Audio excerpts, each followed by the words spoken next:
नमस्कार। आज का विषय बदलाव को लेकर है। बदलाव का त्रिसूत्री कार्यक्रम क्या है? त्रिसूत्री कार्यक्रम से मतलब है वो 3 चरण जो किसी भी बदलाव के लिए ज़रूरी है और जिसके रास्ते कोई भी बदलाव आराम से किया जा सकता है।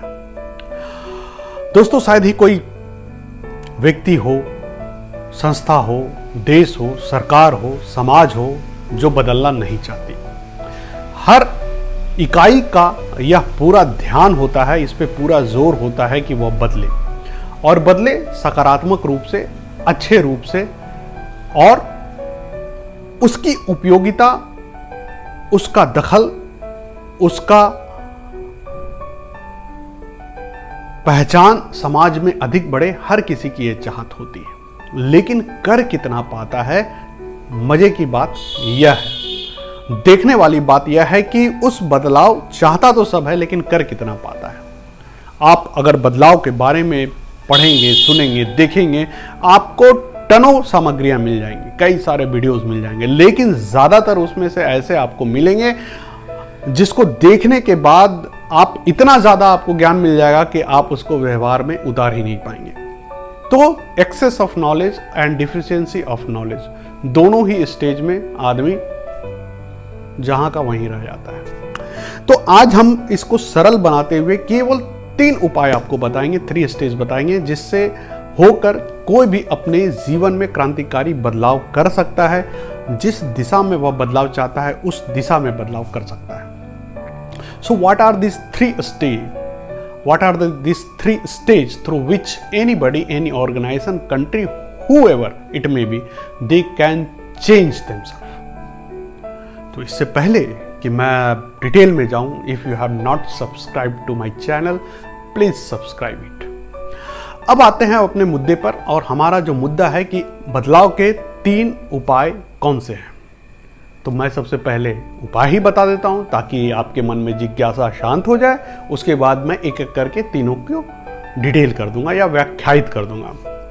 तो पहला उपाय है एम्ब्रेस, यानी खुद को स्वीकार करना। दूसरा उपाय है कल्टीवेट, यानी खुद को रचना। और तीसरा उपाय है ग्रो, यानी कि खुद का विकास करना। ये तीनों उपाय से होकर कोई भी व्यक्ति अपने जीवन में अमूल चूल परिवर्तन कर सकता है। And the first important stage related to this theory is that embrace. Embrace यानी कि खुद को स्वीकार करना। If you are not accepting yourself, then you are doing wrong to, and you are doing not judgement to yourself, you are doing wrong to yourself. खुद को स्वीकार करने से मतलब है केवल अच्छा ही नहीं स्वीकार करना, केवल अच्छी अच्छी बातें ही स्वीकार करना नहीं है, केवल सकारात्मक बातें स्वीकार करना ही नहीं है। खुद को स्वीकार करने का मतलब है उन तमाम चीज़ों को स्वीकार करना जो आप में हो सकता है कि अच्छी हो या ना हो। खुद को स्वीकार करने से मतलब यह भी है कि उन चीज़ों को भी स्वीकार करना जिसके लिए आपको डर लगता है कि अगर कोई जान गया तो मुझे इस रूप में सोचेगा कि ये भी करता है। यानी अपनी तमाम अच्छाइयों के साथ ही तमाम कमजोरियों को, तमाम गंदगियों को, तमाम उन नकारात्मक चीज़ों को भी स्वीकार करना जो कि हम नहीं चाहते कि हम में हो और जो कि हम यह भी नहीं चाहते कि दूसरों में हो। यानी किसी और में भी अगर उन चीज़ों को हम पाते हैं तो उसकी भर्त्सना करते हैं, उसकी बुराई करते हैं, उसकी निंदा करते हैं। उन चीज़ों को भी खुद में स्वीकार करना या खुद में झांकना और कहना कि यह मुझ में भी है। और यकीन मानिए, जैसे ही आप खुद को स्वीकार करने लगेंगे, धीरे धीरे आप में बदलाव आना शुरू हो जाएगा। आप धीरे धीरे जो अपनी नकारात्मक है, बुराई है, उसको आप कम करने लगेंगे और आपके अंदर जो पॉजिटिविटी है, जो सकारात्मक चीज़ें हैं, जिसको आप अच्छा मानते हैं, उसकी क्वांटम बढ़ने लगेगी, उसकी मात्रा बढ़ने लगेगी। तो इसकी शुरुआत खुद को स्वीकार करने से ही होगी। खुद को नकार करके यह नहीं हो सकता। ध्यान देने वाली बात यह है। तो the first step and the first stage is to embrace oneself, खुद को स्वीकार करना। एंड द नेक्स्ट स्टेप और the next stage is that cultivate. जैसे ही आपको पता होता है मैं एक उदाहरण दे रहा हूँ बड़ा अच्छा सा, कि आप मान लीजिए किसानी करते हैं या गार्डनिंग करते हैं, आपको पता है कि कोई फूल मुरझा रहा है, then what you do? Of course that is naturally that आप उसको खुदाई करेंगे, उसमें पानी डालेंगे, खाद डालेंगे और उसको फिर इस तरह से सींचेंगे या उसको इस तरह से रचित करेंगे कि वह सूखे ना, मुरझाए ना। In the same fashion, in the same manner, once you know that your life is not up to that level in which you want, then what you will do? Of course, you will start cultivating yourself. आप खुद को सींचना शुरू करते हैं, खुद को निखारना शुरू करते हैं, खुद को तराशना शुरू करते हैं और आप धीरे धीरे आकार लेने लगते हैं, यानी कि आप में वो तमाम गुण आ जाते हैं जो गुण आप चाहते हैं। रचना का मतलब है कि आप क्रिएटिविटी में आ जाते हैं। अगर उदाहरण के तौर पर अगर ले कि किसी को लिखना नहीं पसंद है, बोलना नहीं पसंद है या पढ़ना पसंद नहीं, अगर वो जान गया, एम्ब्रेस कर लिया, अब कल्टीवेट में यह होगा कि धीरे धीरे वह लिखने लगेगा, पढ़ने लगेगा, बोलने लगेगा।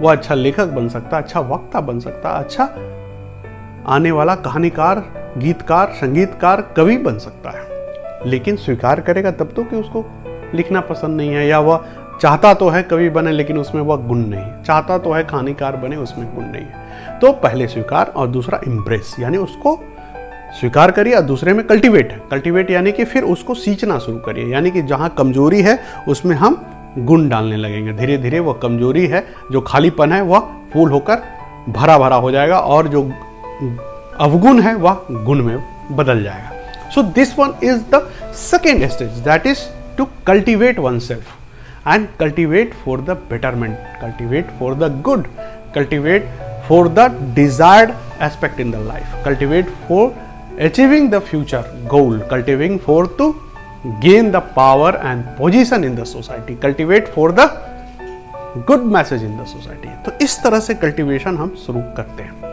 और जो आखिरी उपाय है, that is equally very powerful, equally very meaningful and equally very important, and that is grow. यानी जो लास्ट है वह ग्रो है। आपने स्वीकार किया, आपने रचा, अब आपकी वृद्धि का टाइम है। यानी कि आप अगर एक प्लांट है, आप में कोई डिफिशियंसी नहीं रही, आपकी डिफिशियंसी दूर हो गई, आपकी कमजोरी दूर हो गई, अब आप फैलेंगे, यानी आप में हरियाली और बढ़ेगी, आपकी जो छत्र छाया है वो और बढ़ेगी और परिष्कृत होगी और परिवर्धित होगी और ग्रो अप करेगी। So the last stage is to grow. And how to grow? Grow in the terms of inner strength, आंतरिक growth. Grow in the term of outer strength, बाह्य grow. Grow in the term of society. The people will accept you as an entity, as an individual, as an personality in the society. They will start recognizing you. आपकी पहचान मिलने लगी, आपको पद मिलने लगेगा, आपकी प्रतिष्ठा हो गया, आपका इज्जत सम्मान बढ़ने लगेगा। So in this way grow, and also growth in the terms of economy, growth in the term of popularity, growth in the term of personality, growth in the term of academics, growth in the term of spirituality, growth in the term of inner strength. इस तरह से तमाम चीज़ें बढ़ने लगी, हर क्षेत्र में, हर चीज़ में प्रभाव दिखेगा।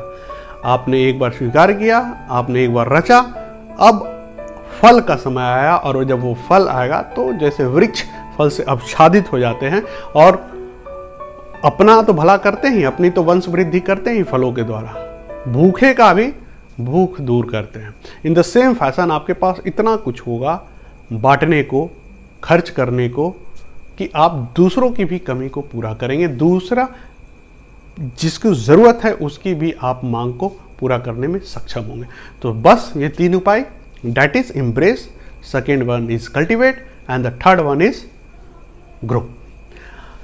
बस यही था, सिंपल और बहुत ही साधारण लॉजिक के साथ जीवन में कैसे बदलाव किया जाए। इसमें कोई बहुत ही रॉकेट साइंस नहीं है, कोई हार्ड मिस्ट्री नहीं है, कुछ ऐसा नहीं है जो कि कोई नहीं कर सकता। जो भी चाहे वह शुरुआत कर सकता, और शुरुआत के लिए कभी वेट नहीं करना चाहिए, जस्ट शुरू कर देना चाहिए। तो ये था सिंपल, सरल, संतुलित भाषा में बदलाव का प्रचंड रोड मैप। तो मुझे उम्मीद है आपको ये पसंद आई होगी। फिर मिलेंगे इसी तरह से किसी महत्वपूर्ण प्रेरक विषय के साथ। तब तक के लिए धन्यवाद।